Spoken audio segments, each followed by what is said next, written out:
بەشی سێهەم و کۆتایی هەڵسەنگاندنی هاوبەشی هەیەتی ئیجرایی ڕێکخراوی کرێکارانی شۆڕشگێڕی ئێران ڕاهی کاریگەر و کومیتەی ناوەندی حیزبی کۆمونیستی ئێران لە ژێرناوی گۆڕانکاریە سیاسیە خێراکان و ترسی دەسەڵات لە شۆڕشی برسیەکان. خاڵی شەشەم، کۆماری ئیسلامی لەژێر بەرداشی خەباتی ژناندا گرفتارە. سەرنجام ناوەڕۆکی یاسای حیجاب و عیفاف کە لەلایەن پارلەمانی کۆنەپەرستی ئیسلامی و شۆڕای نیگەهبانەوە پەسەندکرا بڵاوکرایەوە. بڕیارە ئەم یاسایە ڕۆژی 23 سەرماوەست بە مەبەستی جێبەجێکردن بە دەوڵەت ڕابگەیەندرێت.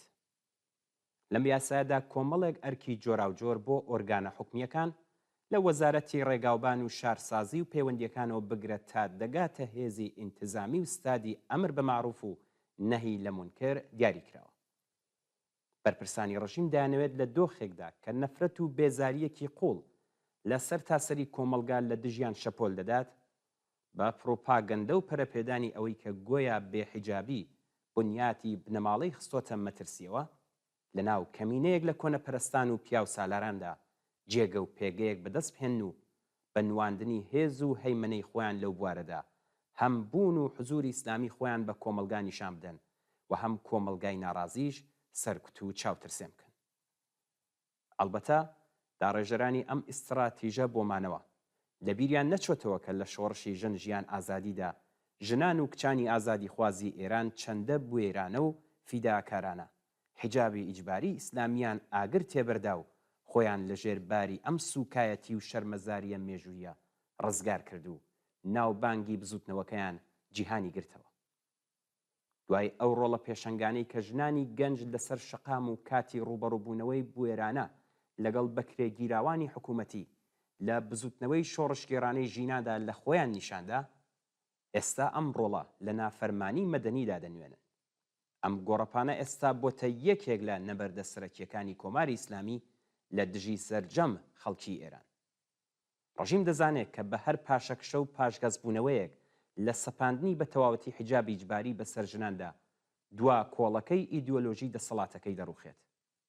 هەر بۆیە بەرپرسانی حکوومەتی ئیسلامی لە سەپاندنی جلوبەرگی ئیسلامی بەسەر ژنان و تەنانەت پیاوانیشدا وەک ئامرازێکی سەرەکی بۆ سەپاندنی ئەو دەسەڵاتە سەرەڕۆ و دژە خەڵکیەی خۆیان کەڵک وەردەگرن. ئەگەر لە سەرەتای ئاخێزی ژینادا کچانی لاو مەیداندار و پێشەنگی خەباتێکی خوێناوی بوون، ئێستا دایکان و دایاپیرە و ملیۆنان ژنی لایەنگری ئازادی جلوبەر شان بە شانی کچەکانیان لە ڕیزی خەباتدا وەستاون. ئەگەر بەرپرسانی ڕژیمی ئیسلامی پێیان وابوو کە بە ژەهراویکردنی کچان لە قوتابخانەکاندا بەسەر خەبات و ڕاپەڕینی ژناندا زاڵ دەبن، ئێستا ئیتر لەگەڵ ملیۆنان ژنی بە توانایی کە بە درێژایی دەیان ساڵ سەرجەم ڕێو شوێنی و سیاسەت و یاسا دژەژنەکانی ڕژیمیان لەگەڵ شکست بەرەو ڕووکردوێتەوە چی دەکەن؟ ئێستا ئیتر وێری و چاونەترسی ژنان بۆتە دیاردەیەکی کۆمەڵایەتی. ژنانی بوێر و خەباتکار شان بە شانی کرێکاران و زەحمەتکێشانی پێشڕە و لە زۆمرەی پێشەنگانی لە گۆڕنانی حکوومەتی ئیسلامی و بۆنیاتنانی کۆمەڵگایەکی ئینسانی و ئازادی دواڕۆژن. خاڵی حەوتەم، سەرمایەداری خەریکە ژینگەی مرۆڤایەتی لەناو دەبات.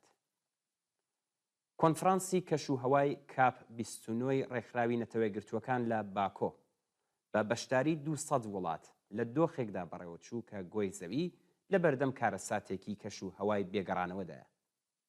ئەم قەیرانە مەترسی لەسەر زۆرێک لە لایەنە بنەڕەتیەکانی ژیان لەسەر گۆی زەوی دروست دەکات. دەردانی سوتەمەنی بەردین گەیشتۆتە بەرزترین ئاسی خۆی. گەرمترین سێ ڕۆژی مێژووی جیهان لە مانگی ژوئەی 2024دا تۆمار کرا. بەردەوامبوونی سیاسەت و میکانیزمەکانی ئێستا تا ساڵی 2100 دەبێتە هۆی بەرزبوونەوەی ڕێژەی گەرمی تا نزیکەی 72 پلەی سەدی. دۆخێکی هێندە مەترسیدار کە لە مێژووی مرۆڤایەتیدا بێوێنەیە و نە ئێمە و نەنەوەکانی پێش لە ئێمەش هەرگیز شاهدی حاڵەتێکی نائاسایی و ئاوارتەی جیهانی لەو ئاستەی ئێستادا نەبووین. هەر لەسەر ئەو بنەمایە بوو کە هەڵسەنگاندنێکی نوێ سەبارەت بە تەرخانکردنی بودجە بۆ وڵاتە هەژار و ڕوو لە گەشەکان بە مەبەستی ڕێگریکردن لە پەرەسەندنی خێرای قەیرانی ژینگەیی پێشبینی کرابوو. ئەم هەڵسەنگاندنە بودجەی ساڵانەی بە بڕی 1.3 تریلیۆن دلار خمڵاندووە و شاندی وڵاتە هەژار و ڕوو لە گەشەکان جەختیان لەسەر کردوتەوە. کۆنفرانسی کەش و هەوای باکۆ لە دوا ساتەکانی کۆبوونەوەکەدا توانی بگاتە ڕێکەوتن. لەسەر بنەمای ئەم ڕێکەوتنە وڵاتە دەوڵەمەندەکان تا ساڵی 2030 ساڵانە تەنیا 300 ملیارد دلار دەبەخشن بە وڵاتە هەژار و ڕوو لە گەشەکان بە مەبەستی کەمکردنەوە و کۆنتڕۆڵکردنی ڕێژەی گرنگبوونی جیهان و ڕێگریکردن لە کارەساتە سروشتیەکان. واقعیەت ئەوەیە کە سەرکەوتنی ترامپ و چوونە ناو کۆشکی سپی لە 20 ژانویەی ساڵی داهاتوودا زیانێکی نێ بە پابەندبوونی وڵاتانی پێشکەوتووی سەرمایه‌داری لە پەیوەندی لەگەڵ دابینکردنی بودجەی پێویست بۆ ئەم مەبەستە دەگەیەنێت هەروەک چۆن ناوبراو دوای سەرکەوتنی لە هەڵبژاردنەکانی 2016دا لە پەیمانی پاریس چووە دەرەوە. نزیکبوونەوەی گۆی زەوی لە کارەساتێکی کەش و هەوای بێگەڕانەوە بەرهەمی سیاسەتی کەڵەکەکردنی بێسنووری سیستمی سەرمایه‌داری و تێڕوانینی کاڵایی ئەم سیستمەیە بەرامبەر بە سروشت و مرۆڤ و هەروەها قوربانیکردنیان لە پێناو بەدەستهێنانی قازانج، کێبەڕکەی ناوچەیی و جیهانی، شەڕ و پەرەسەندنی میلیتاریزەکردنی جیهان و بێتوانایی میکانیزمە سەرمایه‌داریەکان لە ئاست کۆنتڕۆڵکردنی ئەو قەیرانە ژینگەیەی کە ڕۆژ بە ڕۆژ خێراییەکی زیاتر بەخۆیەوە دەگرێت.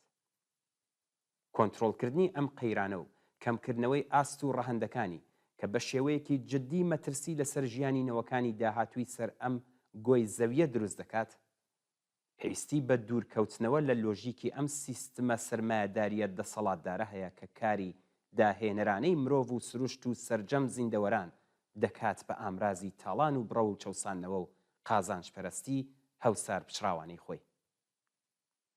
ئەم ڕاستیە حاشا هەڵنەگرا ئەرکێکی جددی دەخاتە سەرشانی ئەو هەڵسوڕا و ڕێکخراوە کۆمونیست و سۆسیالیستانەی کە ئاڵا هەڵگری خەبات لە دژی قەیرانی ژینگەین و لە ڕیزی پێشەوەی خەبات و تێکۆشان لە پێناو زاڵبوون بەسەر ئەم قەیرانەدان کە پەیوەندیەکی لە پچڕان نەهاتووی بە بەدیلێکی سۆسیالیستیەوە هەیە. بەڕۆخێ ڕژیمی کۆماری ئیسلامی سەرکەوتوو بێت شۆڕشی کۆمەڵانی خەڵکی ئێران بژی ئازادی، دموکراسی و سۆسیالیزم.